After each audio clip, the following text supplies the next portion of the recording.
Chinese बहू। Chinese बहू हमारी याद तो है ना आपको? भूले तो नहीं ना? हाँ भाई, थोड़ी देर में ही सही, लेकिन चाइनीज बहू की कहानी आ ही गई। क्या हो रहा है ये देश में? चाइना ने तो आतंक ही मचा रखा है। अरे क्या हो गया? क्यों चाइना को कोसता रहता है? भूल मत, तेरी ससुराल चाइना की ही है।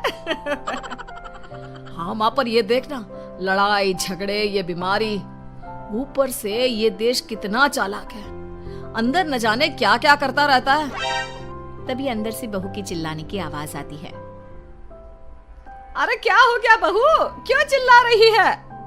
माँ जी, ये देखिए, ये रूस ने यूक्रेन की हालत क्या कर दी है। ऊपर से चाइना में दोबारा लॉकडाउन लग गया है। माँ जी, अब क्या किया जाए? अरे तो तुम लोगों को क्या परेशानी हो रही है, मैं तो यही नहीं समझ पा रही हूँ। वो क्या है ना माँ, हम लोग चाइना जाने की सोच रहे थे, सांगसू के भाई की शादी है। तो क्या? अरे कौन सा उन लोगों के यहाँ भाई घोड़ी चढ़ता है जो बहन काजल लगाकर नेक लगी? माँ जी, उसकी आंखें बहुत छोटी छोटी है, उसमें या तो पुतली रह सकती है या काजल। साले की पुतली निकाल कर काजल लगा दो, अंधा कहीं का। क्या क्या बोले तुम मेरे भाई के बारे में? अरे नहीं नहीं बहू, वो तो बोल रहा था कि तुझे नेग मिल जाएगा। बहन है ना तू उसकी। नहीं नहीं माँ जी, मैं सब समझती, ये मेरे भाई का मजाक बनाते रहते। कितना सीधा है मेरा भाई, बिल्कुल छिपकली जैसा। नहीं नहीं बहू, सीधा गाय जैसा होता है। सही पकड़े हैं माँ जी। हाँ, तो मेरे भाई की शादी है, मैं चाइना जरूर जाऊंगी। तभी एक पड़ोसन आ जाती है। अरे नहीं नहीं बहू, तू कहीं ना जा, हम लोगों का मन कैसे लगेगा तेरे बिना। ले बहू, तेरे भाई के लिए ये शॉल रख ले, हमारी तरफ से गिफ्ट कर देना। अरे सब कितने अच्छे हैं, मेरी चाइनीज बहू को कितने प्यार से तुम लोगों ने एक्सेप्ट कर लिया। सच में बड़ी भाग्यशाली हूँ मैं। कैसी बात कर रही है? ये तो हम लोगों के देश की खूबसूरती है कि हर किसी को दिल से अपना लेते हैं, बस वो भी दिल से हमें अपना समझे। कैसी बात कर रही है आंटी जी? मेरे लिए आप सब सासू माँ जैसी ही हैं। मुझे भारत बहुत अच्छा लगता है, ये सबसे अच्छा देश है, मेरा भारत महान। वैसे भी लड़की की शादी जहाँ होती है वो तो वहीं की हो जाती है ना। जीती रे बहू, सही बोल रही है। औरत तो होती ही पानी की तरह है, जो जहाँ जैसे रखे वैसी ही शेप ले लेती है। आंटी जी, ये थोड़ा सा ज्यादा हो गया, समझ नहीं आया। नो प्रॉब्लम, मैं चाय बना कर लाती हूँ। फिर क्या, वो दिन भी आ जाता है जब बेटे बहू को चाइना जाना पड़ता है। वहाँ जाकर बहू का भाई कहता है, मेरे बहन आ गए, मेरे बहन आ गए। मैंने सबको बोला कि सब हिंदी में बात करेंगे, नहीं तो बहन नाराज हो जाएगी। थैंक्स बॉय, हिंदी मेरी भाषा है, आप मुझे उसमें बात करना अच्छा लगता है। आपने जीजा जी से मिलो। ओ बहन, तुम अंदर चलो। सभी बहू को अंदर लेकर चले जाते हैं, लेकिन सांगसू का पति, वो तो बेचारा चाइना के ससुराल के आंगन में अकेला खड़ा रहता है। काफी देर तक जब कोई उसे नहीं पूछता तो वो माँ को घर पर फोन करता है।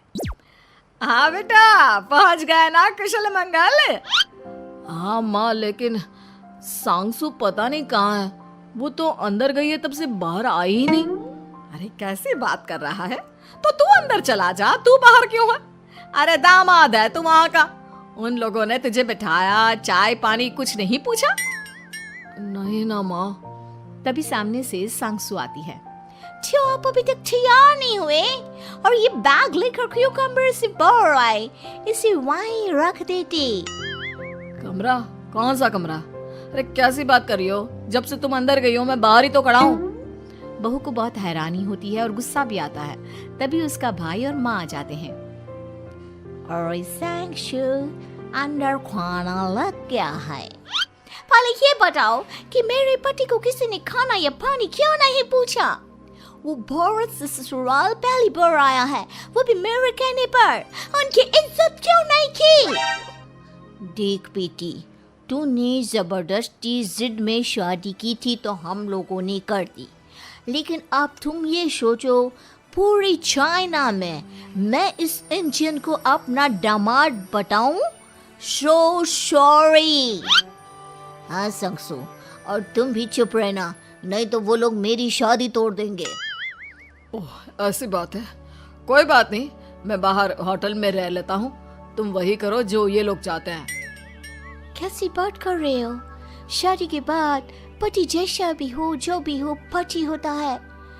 वैसे भी तुम्हारे पूरे परिवार ने, सबने बिना सोचे मेरा साथ दिया, मुझे एक्सेप्ट किया, प्यार किया। मैं अपने देश में आपको अकेला कैसे छोड़ सकती हूँ? ये हिंदी फिल्म का ड्रामा बंद करो, मैं अभी अब बर्दाश्त नहीं करूँगी। चुपचाप अंदर चलो, नहीं तो ये शादी वादी यहीं खत्म करके इसे अकेले ही इंडिया जाना पड़ेगा। कैसी बात कर रही हो माँ? ये मेरे पति हैं। नहीं था, हम लोगों ने यहाँ वकील को बुला लिया है, जिसके बाद अब तेरा तलाक करा के हम यहाँ के चाइनीज लड़के से तेरी शादी करा देंगे। अरे कैसी बात कर रहे हो? हम तो यहाँ तुम्हारी शादी के लिए आए थे। नहीं, मैं सांगसू के बिना नहीं रह सकता हूँ। हाई वोल्टेज ड्रामा होने के बाद से ही सारा माहौल खराब हो जाता है कि तभी एक लड़की आती है। मैंने सारा इंतजाम कर दिया है, सांगसू की शादी का मंडप परसों लग जाएगा। तब तक इसके पति को कमरे में बंद कर देते हैं। सभी सांगसू के पति का हाथ बांधकर उसे कमरे में बंद कर देते हैं। ये क्या कानूनी है? आप लोग मेरे पति के साथ ऐसा नहीं कर सकते हैं। मैं किसी से शादी नहीं करूंगी, ये साफ बात है। पहले मैं अपनी शादी करूं, फिर तेरी भी शादी करवा दूंगा। सब कुछ तय हो जाता है, भाई की शादी हो जाती है। फिर वो दिन भी आ जाता है जब सांगसू की शादी वो लोग जबरदस्ती करने के लिए उसे मंडप पर ले जाते हैं। ऐसा मत करो, ये मेरी बीवी है। मैं किसी से शादी नहीं करूंगी।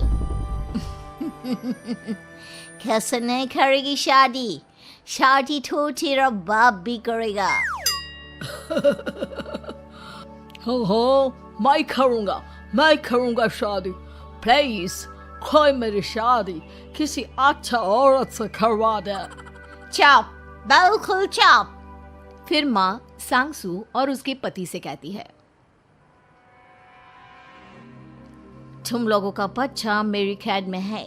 अगर तुम लोगों ने कोई भी होशियारी की तो मैं इस बच्चे को मार दूंगी। दोनों माँ का रूप देखकर हैरान हो जाते हैं। बच्चे की खातिर दोनों शांत हो जाते हैं और शादी की रस्में शुरू हो जाती है कि तभी सांगसू की सास पुलिस के साथ आ जाती है। माँ, सरसू माँ आ गई, मेरी माँ आ गई।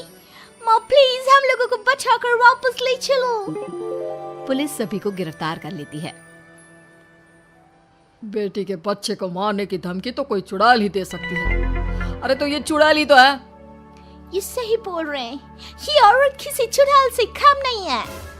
तभी उन लोगों का बच्चा भी आकर सांगसू के गले लग जाता है। माँ, तू सही समय पर आ गई, लेकिन तुझे कैसे पता चला कि यहाँ ये सब हो रहा है? बेटा, ये चाइनीज लोग ना होते ही धोखेबाज हैं। इन लोगों पर मुझे भरोसा नहीं था, इसलिए मैंने तेरे फोन को हमेशा के लिए मेरे फोन से अटैच कर दिया था, जिससे तेरे आसपास होने वाली सारी बात मैं सुनती रहूं। उस दिन भी मेरी तेरी बात हो रही थी तो तेरा फोन ऑन था, मैं सब समझ गई थी। मुझे माफ कर दो। नहीं, बिल्कुल नहीं।